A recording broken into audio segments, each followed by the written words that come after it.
Perek Zayin Amud Aleph 97b.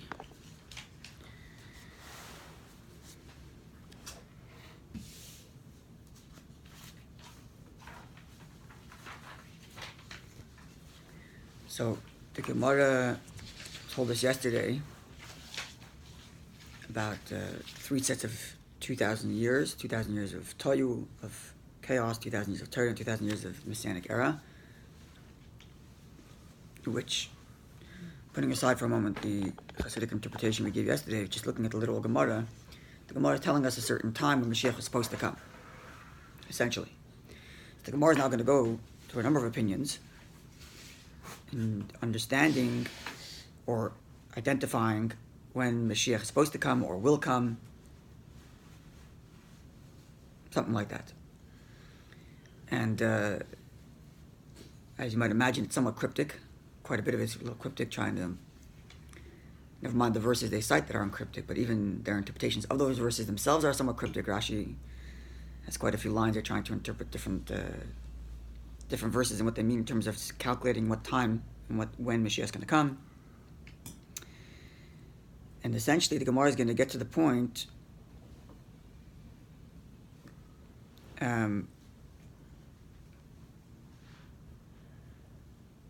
where the Gemara is going to say, first the Gemara is going to say that it's like, going to speak negatively a little bit about people trying to figure out the time of Mashiach is coming. And then the Gemara is going to conclude by saying, all these dates have already passed. And that's going to be the famous statement, Kolo Kol HaKitzin, all the times for when Mashiach is supposed to come is already passed, and now it's dependent on Tshuva and Ma'asim Tovim. And when we get to there, we'll introduce a number of things that are said about that line. They've quoted that line many times, Kolo Kol HaKitzin, that even in the times of the Gemara declares that all times are up. It's already ready for Mashiach, and we're just waiting for Teshuvah and Ma'asim Tovim. Rabbi has many different understandings and explanations of what this means, and we'll get to that. And when we get to that, we're going to kind of, in some way, be able to somewhat understand all the Gemaras that led up to it, all the different opinions that led up to it, as to when Mashiach is supposed to come, what they kind of meant, at least on a spiritual level, not necessarily in details of why this person said this time, why this person did that time, but it'll give us context at least, once we understand, like hindsight's 2020, right? When we get to the end of the Gemara, we'll be able to look back and frame the discussion of this Gemara going forward. But for now, let's look at the Gemara itself and see what the different opinions are as to when Mashiach should have come. Okay. So, start the second line on top of Tzadik Zayin Amud Beis. Amar le Eliyahu le Rav Yehuda. Eliyahu, as in Elijah the prophet, told Rabbi Yehuda, Achva de Rav Salah Chasida, brother of Salah the Chassid. Quote, so this is a quote from Elijah the prophet. Ein ha'olam pachais mishmoinim v'chamisha yevlos. The world will be no shorter than 85 sets of 50 years. It's a yovel. 50 years. 85 times 50 years is how much? These are accountants. What's 85 times 50? Well, 100 times 50 is 5,000. So then deduct 150, so it would be 4,850. 4250. 4250. I don't know, but Rashi gives us 4250. 4250. Yeah. It's 85. Not that I know, I didn't do math, I'm just looking at Rashi. Because it's 80 times 50 is 4,000 and 50 times 5 is 250. 4,000, not 5,000. So it's 4,850 years. 250. It's 4,250 years. It's quite a while ago. Yeah. And on the last set of 50 years, then David Ba Mashiach arrives, the son of David, the scion of David, Mashiach. Amar Lei, Rabbi Yehuda asked Eliyahu Hanavi, B'tchilasai, is Mashiach going to become at the beginning of that last set of 50 years, or for the end of that last set of 50 years? Amar Lei, Eliyahu tells him, any day I don't know. Who asked the question to Eliyahu? Rabbi Yehuda. Eliyahu appeared to Rabbi Yehuda and told him, Okay. you have 4,250 years, and then the last set, but he divided it not by years, but in sets of yovel, in sets of 50 years. Yovel is a jubilee, a 50-year period. Yeah. I think jubilee just technically means like a marker day. It doesn't necessarily tell you how long it is, I think. No, but Jubilee actually means 50 years? No, but the Jubilee comes from the Yovel. right? I know When you put Yovel into English, it becomes when you a use Jubal. the word jubilee in English, I could be wrong, but when you say like he reached his 60th jubilee, like it's a way of describing a celebration that's marked at a certain occasion, isn't that right? Or is it only 50 years? At any rate, I don't know. Could be maybe it's only 50 years. At any rate, so jubilee, we'll go with that word. What's the significance of 85? I don't know. So I was going to say that there's obviously some... The Yovel I can talk about a bit, and we talked about it in the context of the Shemitah. Right, the Shemitah is the week is 7 days. Shemitah is 7 years. And a Yovel is 7 times 7, plus 1 year. This number repeats itself a bunch of times. You have 49 days, and then the 50th day you get the Torah. Right, and for those who are familiar with Kabbalah, you have 7 emotions, 7 times 7, 7 spheres, 7 emotional attributes, 7 times 7 making 49, and then 50 being the ultimate. So you can kind of understand what that is. But the 85, I'm not sure. I'm not sure. It could be. I think, what's the gematria of no? I think 86. 86 is connected to Gvura. That's right. That's right. 86 has a previous background because when you go to attend a Pinyon Haben, it's like as if you fasted 86 times. 84, I think. Pedalid. 84, 86. But 86, though, is connected to Shem Elokim and nature, right? Elokim is, Aleph is 1, Lamed is 30, 31, Hey is 5, is 36, Yud is 10, that's, what did I get to? 46? 46 and Mem is 40. And Mem is 40 is 86. And then that's Elokim, and Elokim, and which is the same as the numerical values of the number Hateva, the nature. Right.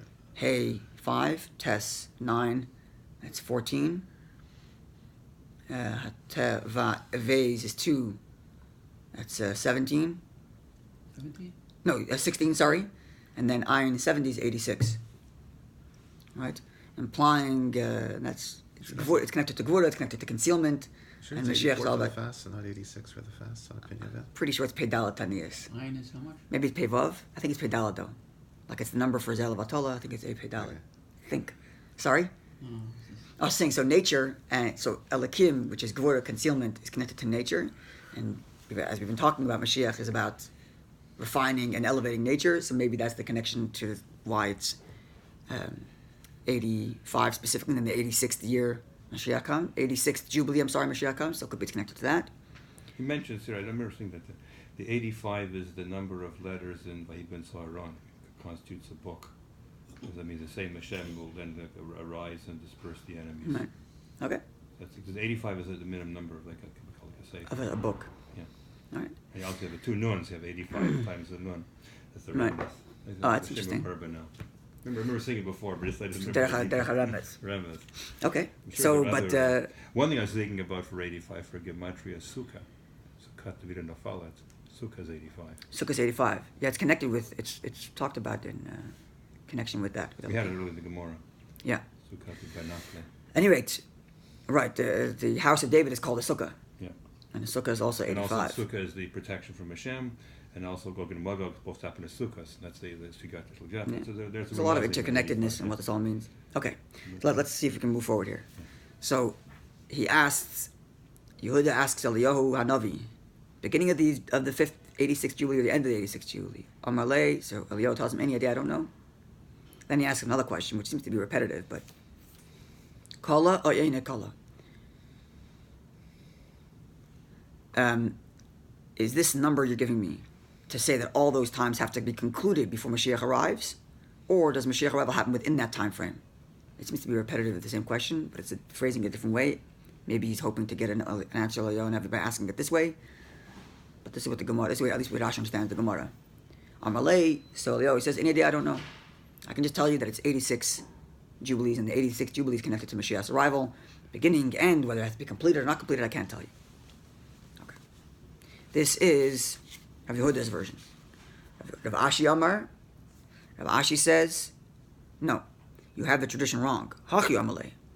This is what Eliyahu Hanavi told Rav Yehuda, brother of Rav Salah the Chassid. When he was asked this last question, do you have to wait for this time frame to finish for Mashiach to come, or does Mashiach come within the time frame? So in the first version, Eliyahu Hanavi said, I don't know. In Rabbi Ashi's version, Eliyahu Navi said, Ad hacha, until the end of that juncture of that 86th year jubilee, loy teskasile, don't be waiting for him. He's not arriving before that. From this point forward, is takile or skasile, start waiting for him. In other words, you can expect him to come. Which would basically mean in Rabashi's version of Eliyahu's story, when there's a kates, when there's a time frame given for when Mashiach comes, it means Mashiach is going to come from that point going forward. Which means whatever had to be accomplished in the Gula, and we're going to get to more about this when we get to, when we get to the hindsight, when we get to the end, and we hear the Rebbe's explanation in the last line, that all the kates are done, we're going to understand this a little bit better. But for now, you can see already that Rabashi is saying that when there's a kates, when there's a time given for Mashiach coming, it means that this is when Mashiach, that whatever is to be accomplished in exile has been accomplished at that juncture, and from henceforward you can anticipate his arrival. Okay, this will kind of help us frame going forward to Gemara. When the Gemara gives different time frames, it's kind of talking about different time frames that are required for Jews to accomplish whatever they need to accomplish within exile. And we're going to get to deeper explanation when we get to the end, as I mentioned. Okay, Shalach Rav Chanan bar Tachlifa. Rav Chanan son Tachlifa sent a message to Rav Yosef, saying the following. This is quite an interesting story, and I have no doubt there's many deeper explanations here, but this is the story. I found this one fellow, and he had within him, he was holding a scroll. I found a guy, and he has a scroll. Now this scroll is unique. Why is it unique? Because Ksuva Ashuris. It's written in the font known as Ashuris. Ashuris is the font we used to write in the Sefer Torah. It's written Ashuris, over Lashon Kodesh, and in Hebrew language. So which would mean it would originate, this is the assumption that Rav Chana is basically implying to Rav Yosef, is that the scroll must originate in Jewish sources. Otherwise it wouldn't have such a uniquely Jewish writing. Both Lashon HaKodesh and not in some script that's been adopted from exiled Jews in different places of Israel, but obviously it originates in Eretz Yisrael because it's in Lashon HaKodesh and Ashuris, using that font that we use in Eretz Yisrael, in the ancient Jewish tradition. So Marti Loi, I told him, says Rav Chanan, to this person who's holding the scroll, Zuin Ayin Lach, where'd you get the scroll from?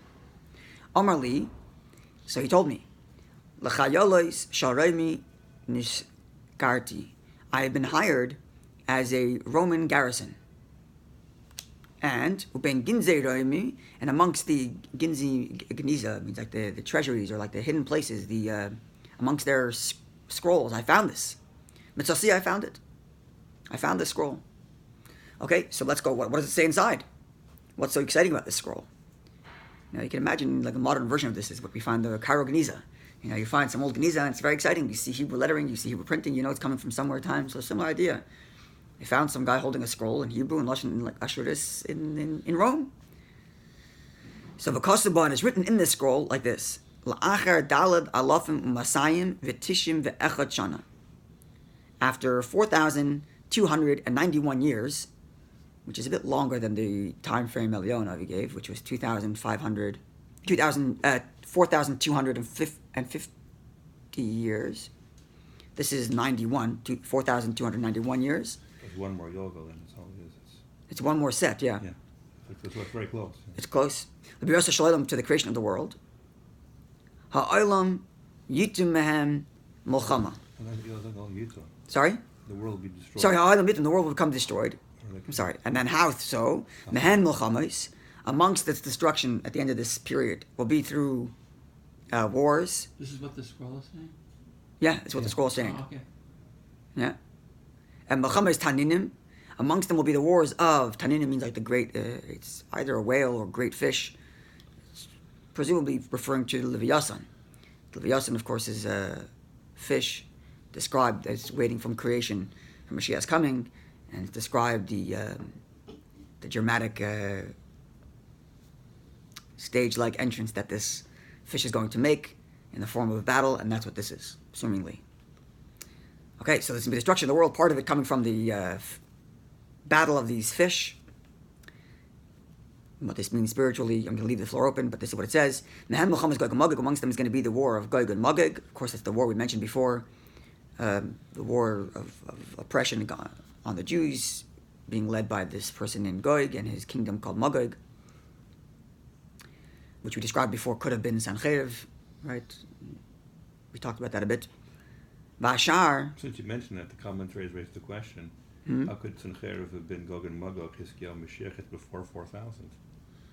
Yeah, so there's different opinions. Obviously, we're going to get to all that when we get to Kol HaKol These HaKitzin. numbers are not fixed. It depends. We're going to get to overcome it. We're going to get to when we get to Kol HaKol HaKitzin and we get to the Rebbe's interpretation at the end here. We'll understand a lot of that. Those questions will come answered. So Vashar and the rest of the period will be a Moshe Mashiach, Mashiach's arrival. Okay, so it's the year 4291. Destruction happens through these wars, and then Mashiach's arrival. Now we have to do much 86, not Fitz. The 86 Yovel. The actual 86 Yovel, yeah. Elohim. So then Mashiach's arrival, and Rashi says, meaning there's no more, Jews are no longer be persecuted. They're going to live happily and great. But it's still not the ultimate, which is the Eina Kadosh Baruch Hu Machadash Shalom. God will not renew His world, which means taking the world to a whole new level. Elul Achar Shivas Alafim Shana, only after 7,000 years, which would mean like this, according to this understanding: 4,291 years is battles and destruction. Then there's Mashiach's arrival, where Jews are living autonomously, and they'll live like that for however long it takes until the 7,000th year. At that point, whole new world order, revelation of godliness on a higher level. Either it means like the previous, like we talked about a couple of days ago, when we talked about Chad Chruv, 1,000 years of destruction. So it means literally destruction and the renewal of the world. It doesn't mean that the world is renewed and that it's on a heightened spiritual level, whatever that means. But that second stage of Mashiach's arrival, the post-Messianic era, if the Messianic era means our natural world in the perfect form, which would mean no oppression, no hunger, etc., then there's the post-natural world, kind of like the Rambam describes in this famous letter of Tchias HaMesim, where he describes that whatever he said in Hilchos Malachim, the laws of kings in the book there, talks about the perfected state of this world. But then there's the world beyond that, which includes miracles, or could include miracles, as he explains there at length, and is explained throughout much of Jewish literature on the subject. So that's this version. I'm just I don't know the history, but what happened? What were the big events of that era? 4,291 years since creation. What were the big events then? Yeah, When did the expulsion from Spain happen? Much later. No, Much later than that. 1,000 years. Okay, so back up then. When was the first crusade in 1090? Yeah, it's much later. Also much later. Because 4,000 is but 240. You're talking about like around. So it's about the destruction of the temple then. 4 or 500. About the finishing of Of the the Talmud. Torah. Yeah, the Talmud. It's the finishing of the Talmud. Yeah. 3760 is zero. Yeah. And if you want, It's about the year zero. So it's just 4,000 is 240 the secular date, so you're looking at it like Around the so you're looking at a little bit after the destruction of the temple, and as the Talmudic era is being redacted. Talmudic era redacted, yeah. Okay, so when we get to the Rebbe's explanation, this might be helpful actually.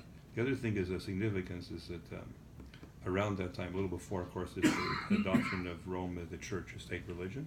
A little bit earlier, It was earlier. And which after was the seeds for what later became Exactly. the Roman/Christian persecution. Exactly, persecution, and also a little after this Interesting. is the rise of Islam. So it was a little after. So these The rise of Islam happens a few hundred years later, no, not far from this time. A couple hundred years. a couple hundred years. No, no, 4291 is only then of 100 years from Islam.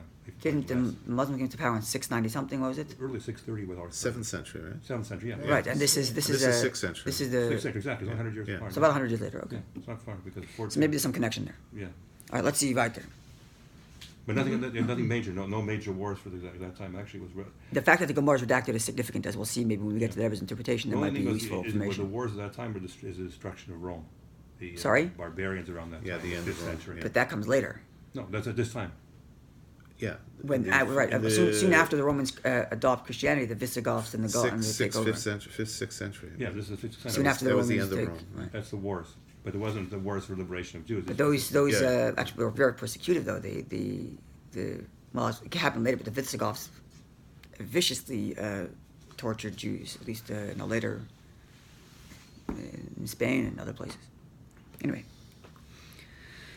the truth is, if you're talking about when Jews were tortured, pretty much any time you throw a dart at history, you'll hit a time when Jews were tortured, with the exception of like a little period in Babylon where Jews did well and the Gemara was written, or a little period in Spain, in the Golden Era, and maybe now in America and in Western world. But pretty much any time you throw a dart at history, you'll find a time when Jews were persecuted. I have a book at home called Constantine's Sword. Yeah. It's written by a priest who left the whole thing. He wrote, and it documents every century from the first century till now with the persecution of Jews. Century by the church. I got through half of it, and The church didn't publish that. It's probably it's an ex-priest. It's like, give us one century of give us a there break. was Like you said, he just goes through it detail by detail. It's like so hard to read. By the church, by the way, it doesn't primarily by the church. Yeah, for sure, absolutely. Yeah, Primarily by the that's church. part of their Well, theology. overall- Unfortunately, He's they- writing about his former brethren. Yeah, The truth is that's why he abandoned religion, because The church switched back and forth between two doctrines throughout like medieval Europe, and it was even before that, but it was even before medieval period. And both of them included persecution of the Jews, but different forms. One was you have to get rid of the Jews. That was one doctrine, but the more popular doctrine was actually that you have to preserve the Jews, because they had this doctrine that when their Messiah re-arrives, you need Jews to confirm and say, look, we were wrong the whole time. So we have to preserve them, but we need to preserve them as absolutely second-class citizens, which meant they had this whole philosophy of torturing the Jews without actually killing them. Literally, that's what a lot of it was kill. Oh, we need some more Jews. Keep a couple alive. Torture them a bit. They have a couple children. Kill a bunch of them later. Keep a couple of them alive. Going for years and years and years like that. Anyway, there were some times when the expulsion that they wanted Jews, but it's not in their country. So other people have that was a unique period. For the most of the time, they kept the Jews where they were, but they just they were persecuted. Expulsions throughout the Middle Ages in Europe, Spain and France and Germany, England.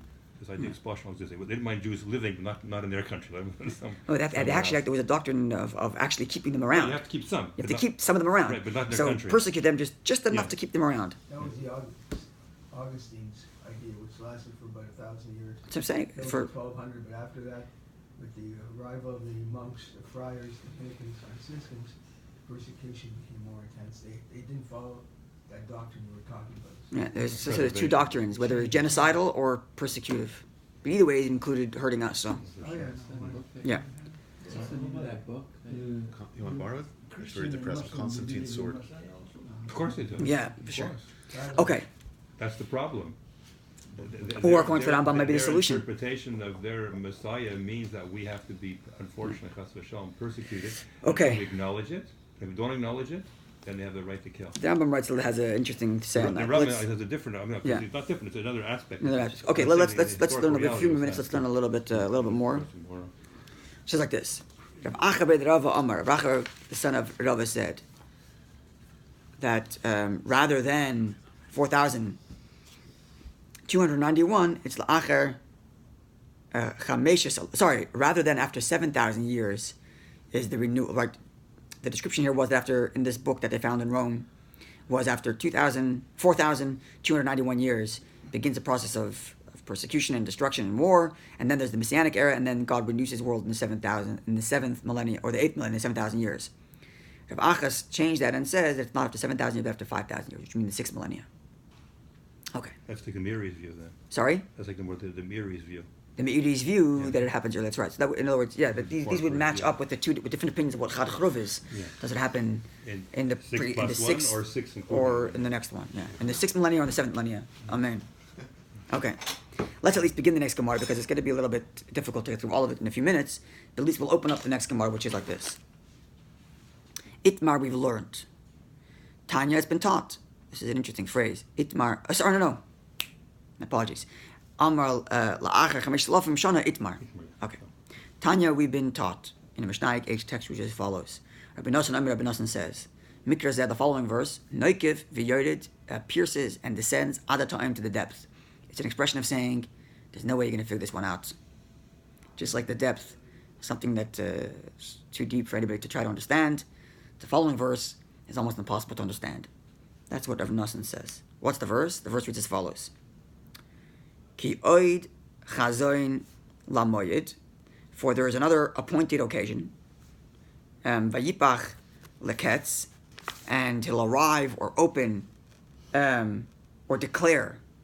That's the way it translates here. The end. This is where the word kates comes from. We keep on saying the end. When there's a kates of Mashiach coming, it's referring to this pasuk, which talks about kates. There's an end. There's an end to all this. So ki oid chazoin lamoyed, there's another appointed occasion. Vayipach leketz, and he'll declare the end. But lo yachziv, he's not going to lie. Im mismameya, if it tarries, chakalai, wait for him. This is when we say, await Mashiach's coming every day, and even if he tarries, wait for him. It's a play on this verse. Because he will arrive. Arrive, he shall arrive. La ya'acher, he will not be delayed. Okay. So what's interesting about this verse is, first of all, it's cryptic notion that there's an end, and yet at the same time you may be waiting after its end. So is it an end, or do you keep on waiting? That's the first seemingly problematic part of this Gemara, which makes it difficult to understand, as Rabbi Nosson just told us. And the second thing is that there is another end and occasion, as if to say it somehow mirrors a previous occasion of redemption. And thus, all the interpretations that go on this verse will talk about the relative time frame of redemption after this exile in relation to the redemption after the exile from Egypt. This is at least the way that Rashi reads it. That the way in which somehow if to look at the Exodus from Egypt, look at different verses that describe the redemption of the future time, and see how those numbers would match up and compare with each other. So I'll just give you one example so we understand what we're talking about.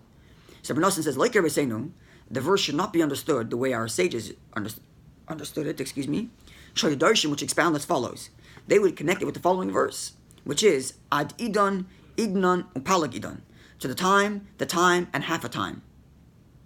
Meaning, however long the exile from Egypt was, which is 400 years, so you need twice that time plus a half.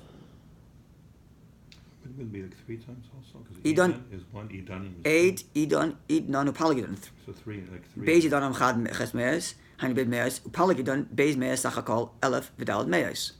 Yeah, that could be. No, so it's 400, which is 2 of them, which makes 800. Say it's like a 3.5. So it's 3.5. You're right. It's 3.5 times. Idon is 1, Idanim is 2, and Palag Idon. Right, but 1, then 2.5 But that itself has to be times 400. times by 400 itself, making it 1,400. So that's how long the exile has to last. That's this interpretation. But said Rabbi Nosson, nope, that's wrong. Fine.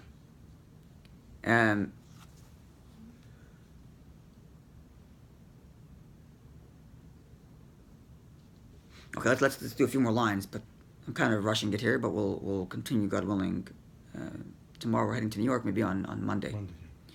V'loik Rabbi Simloi, and not like Rabbi Simloi, says Rabbi Nosson, Shari Darish, which connected to this verse, which is Ha'achaltem lechem dima, you were fed bread of tears, v'tishkamu b'dmoi sholish, and you drank of intense tears. That's literally what it means.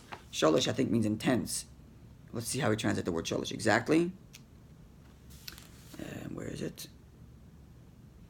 Yeah, great measure. Not intense. But the word sholish also can mean 3. And therefore, the comparison between the exile of Egypt and the exile of Babylonia, Bengolas, Mitzrayim, Lagolas, Bavel, Shlish, Golish, Edom. Right, so it's got to be 3 times the amount of the previous exile. So it's 3 times the amount of exile from Egypt, 3 times 400, and then 3 times the second exile between the first and second temple, making it 3 times 70. So 3 times 400 and then 3 times 70 totals how much? 3 times 400 plus 3 times 70. 1410. 1410. Also not a good number, says Rabbi Nosson.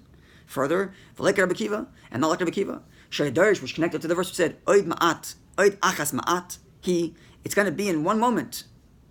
Vani marish shamayim, and I'm going to, God speaking, Vani marish shamayim, and I'm going to shake up the heavens, the arts and the earth. And this is Rabbi Kiva, who felt, as we learned in the past, that Mashiach was going to come almost immediately after the second destruction of the second temple, right? He was back in Bar Kochba, we talked about before. Again before 4,000. Way before 4,000, right? So all these numbers are way before 4,000, way before the numbers described before by Elijah the prophet, and therefore Rabbi Nosson says, look, we can never figure out this verse because these guys tried and it didn't follow through. But Rabbi Kiva, as we mentioned before, followed Bar Kochba and hoping that he was going to overthrow the Romans almost within a few decades after the destruction of the temple. He was hoping that he would be successful in overthrowing the Romans and rebuilding the third temple, and therefore he understood this verse to mean it's almost going to happen. It's about to come.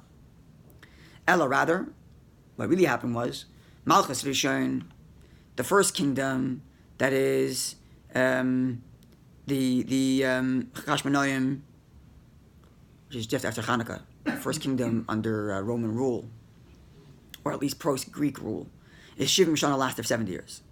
Malchus Shniya, the second kingdom, referring to the period of Herod's rule, which is post-Chashmonaik, but pre-destruction. Chamishim Mishtayim was 52 years. Malchus ben Kaziva, and the kingdom of Bar Kokhba, which either is, usually they call him Bar Kokhba, which means son of the star, as in the chosen one. Ben Kaziva means son of the false one, as in he failed. We talked about this before. His kingdom, instead of it being like Rabbi Akiva hoped forever with the Messianic era, Shtayim Umerze 2.5 Shtei Shanim Umerze 2.5 years. That was it. So it ends the statement of Rabbi Nosson stating that this verse, which tells us there's going to be a repeated time, meaning a time when Mashiach is ready to come, and there's going to be an end, and he's not going to lie, and even if he waits, he should continue to tarry. Says Rabbi Nosson, this verse people have tried to understand, and they didn't get it right, and in these three attempts described before, in these three different dates given before. The Gemara now is going to get on to what this means, that he announces the end and he will not lie. What does that mean? He announces the end, he will not lie. That, God willing, is coming tomorrow, and that's going to bring us to the statement that we're waiting for, where the Gemara is going to tell us that Kol HaKitzin, all the time frames have been up, and we're waiting for Mashiach to come. That Gemara we'll get to on Monday, understand it from the Rebbe's perspective, and that's going to help us reframe everything we learned today. So wonderful Shabbos. Those that are joining us, we're looking forward, and those that aren't, we hope you enjoy Shabbos here, and God willing, continue on Monday.